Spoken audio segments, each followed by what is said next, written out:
বলা হয়েছে আমি নাকি টেবিল চেয়ার ছুঁড়েছি।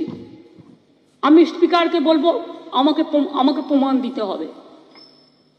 আমি সিঙ্গুরে যখন ঢুকতে দেয়নি, আমি সিঙ্গুর থেকে ফিরে এসে তদানীন্তন বিরোধী দল নেতা ছিলেন পার্থ চট্টোপাধ্যায়, আমি তার সাথে দেখা করতে আসছিলাম তার অপোজিশন লিডারের ঘরে। আমাকে পুলিশ গেটে আটকালো, ঢুকতে দেবে না। আমি তখন বললাম বিরোধী দল নেতাকে খবর দিন। তা সত্ত্বেও আমাকে মারা হলো। তখন আমাদের বিরোধী দল আমাকে নিয়ে এলো ভিতরে।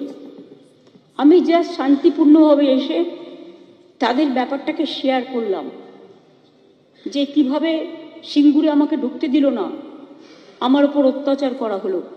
আমি সংবিধান দেখিয়ে কথা বলছি, তা সত্ত্বেও আমাকে ঢুকতে দেয়নি। সে তো আছে।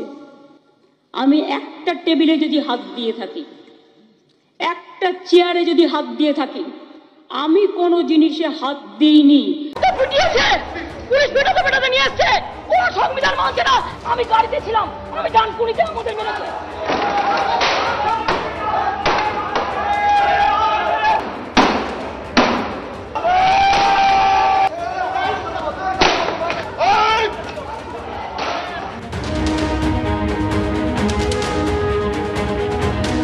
আশিস ব্যানার্জি খারাপ, উনি ভালো, দুলাল বর খারাপ, উনি ভালো, অর্জুন সিং খারাপ, উনি ভালো, জ্যোতিপ্রিয় মল্লিক খারাপ।